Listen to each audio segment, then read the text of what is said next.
미국의 7월 일자리 잡 오프닝이 급감해 또 하나의 고용 냉각과 기준금리 인하 신호로 해석되고 있습니다. 미국 내 사회보장 현금 보조 수혜자들이 9월 한 달 동안 체크를 받지 못하게 돼 적지 않은 혼란과 고통을 겪을 것으로 우려되고 있습니다. 백악관행 레이스에서 민주공화 양당에서 수억 달러씩 쏟아붓는 선거 광고전이 본격 가열되고 있습니다. 미 연방정부가 전기 스쿨버스 도입을 위해 10억 달러를 지원키로 해 이번 가을 학기부터 더 많은 학생들이 이용하게 될 것으로 예상되고 있습니다. 사우스웨스트 항공이 1+1 항공권 판매 행사 등 할인 프로그램으로 고객 유치에 나섰습니다.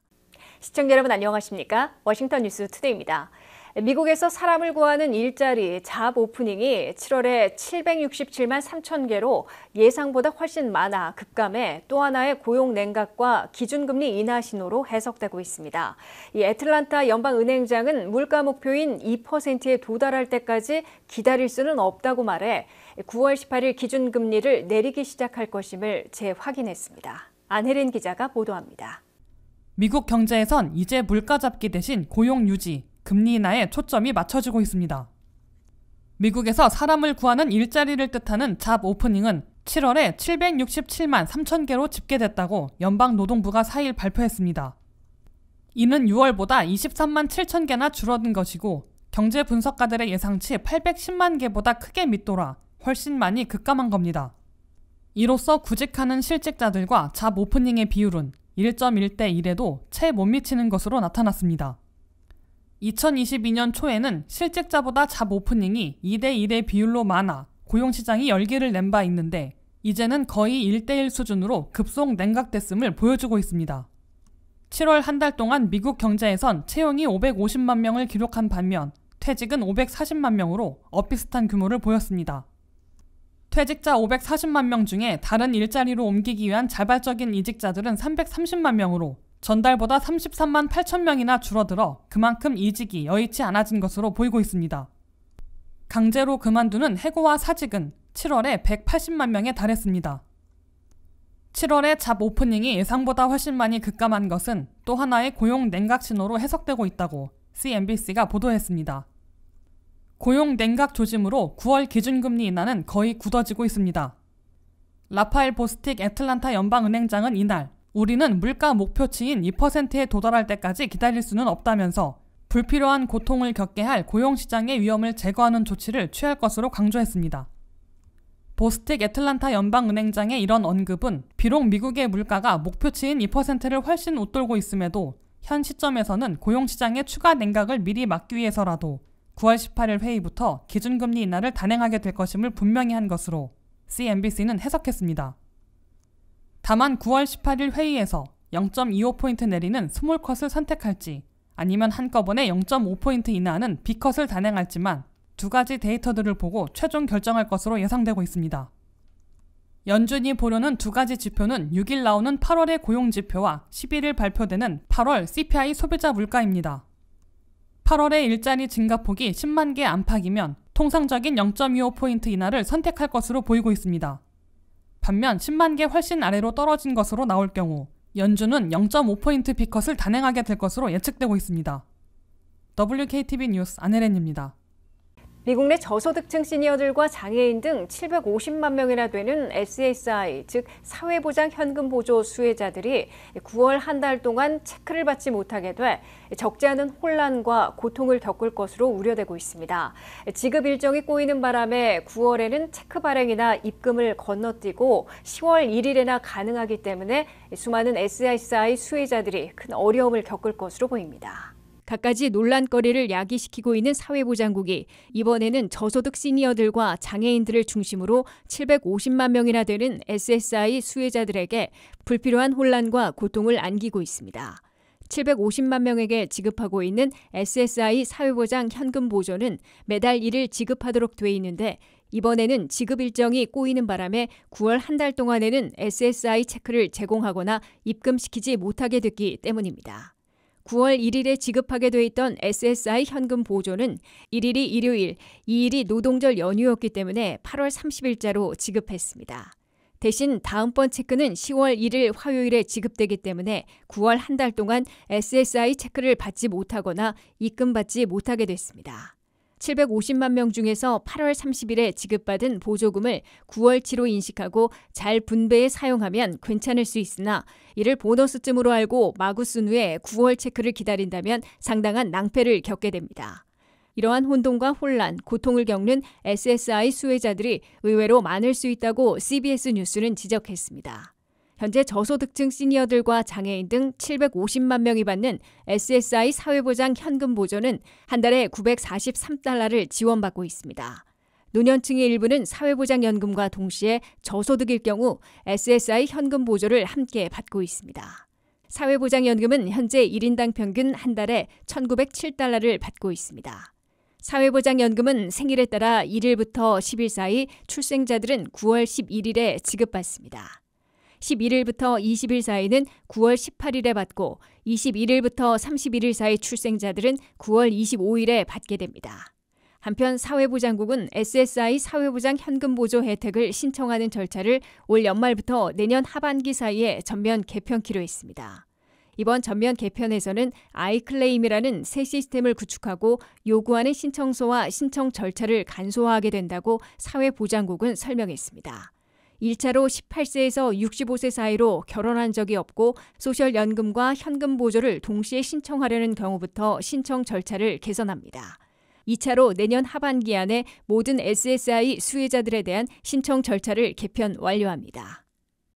백악관행 레이스에서 민주공화 양당에서 수억 달러씩 쏟아붓는 돈전쟁, 선거 광고전이 본격 가열되고 있습니다.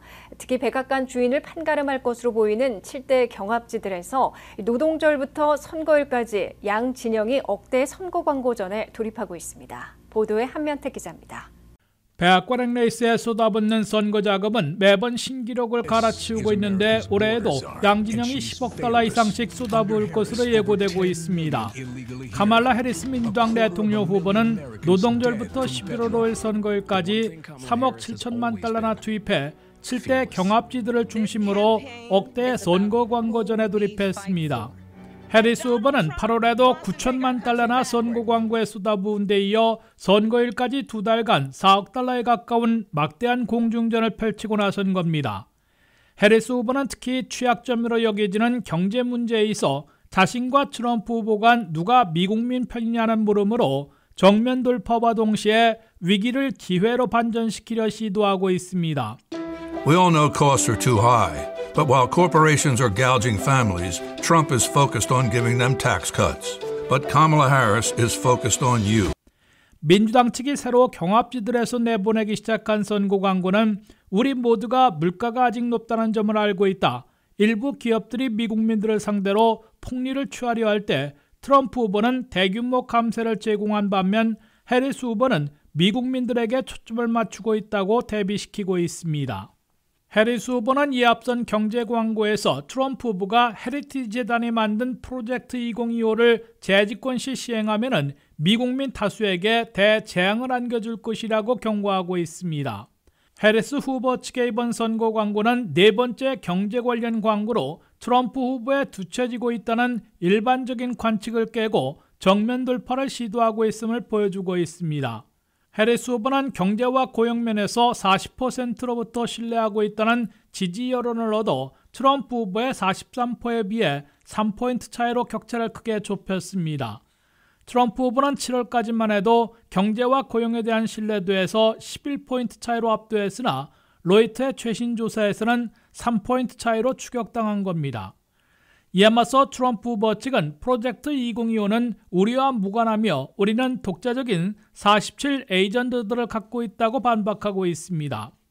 트럼프 후보 측은 해리스 후보가 본인의 말로 물가가 아직 너무 높다고 하다가 그것이 바이든 해리스 행정부의 경제 성과라고 말하는 등 앞뒤가 맞지 않는 해리스 대 해리스의 토론 대결을 벌이고 있다고 비난하고 있습니다. Everyday prices are too high. Food, rent, gas, back to school clothes. That is called Bidenomics.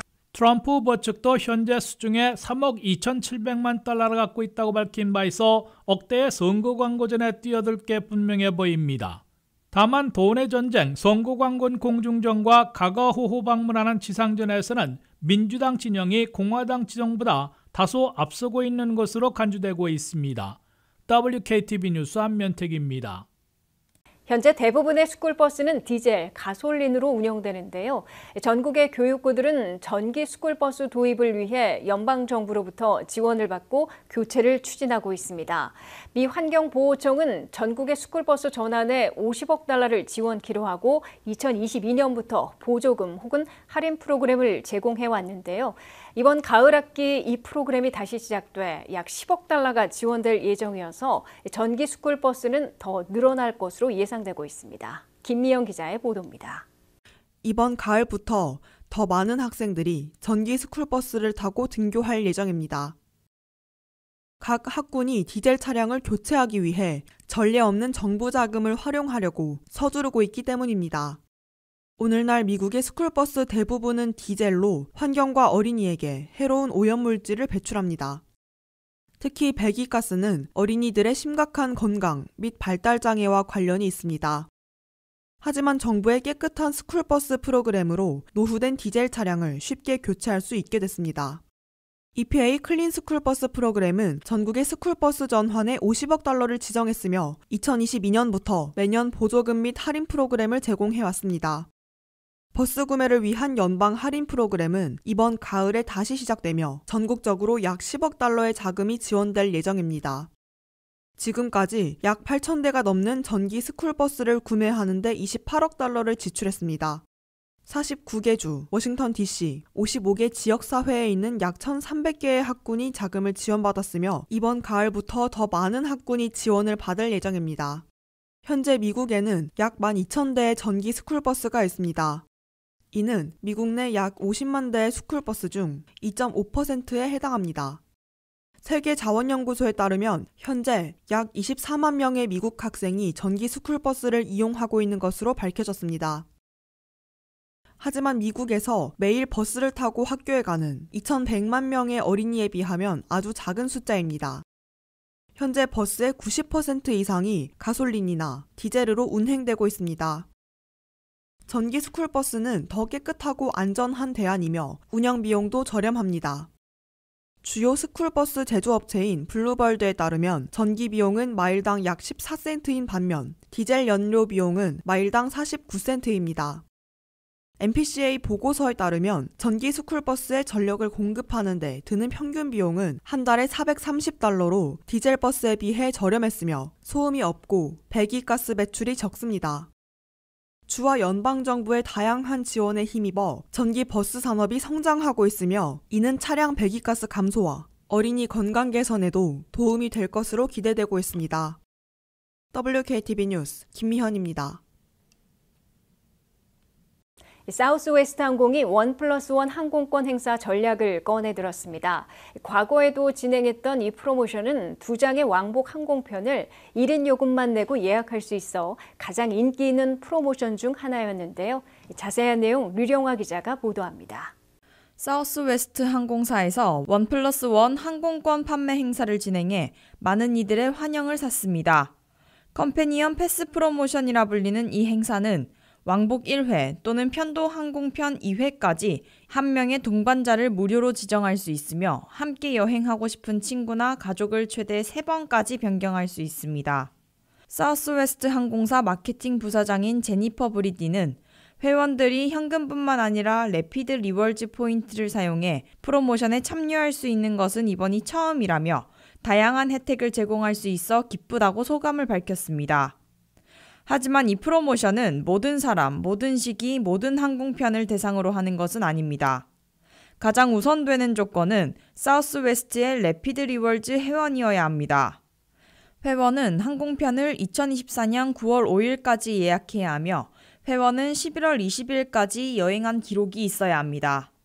이 두 단계를 완료하면 2025년 1월 6일부터 3월 6일까지 언제든지 동반자 티켓을 무료로 예약해 함께 탑승할 수 있습니다.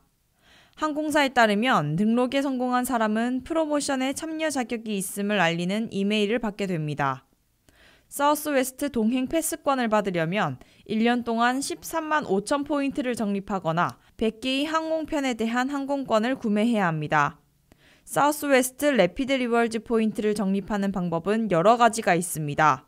사우스웨스트 에어라인즈에서 비행하는 것부터 사우스웨스트의 쇼핑 그리고 호텔 파트너를 통해 적립하거나 직접 구매할 수도 있습니다. 래피드 리월즈를 사용하면 모든 좌석이 보상 좌석이며 블랙아웃 날짜가 없고 포인트가 만료되지 않아 많은 고객들이 이용하고 있습니다. WKTV 뉴스 류령아입니다. 이상으로 워싱턴 뉴스투데이를 마치겠습니다. 시청해주신 여러분 고맙습니다.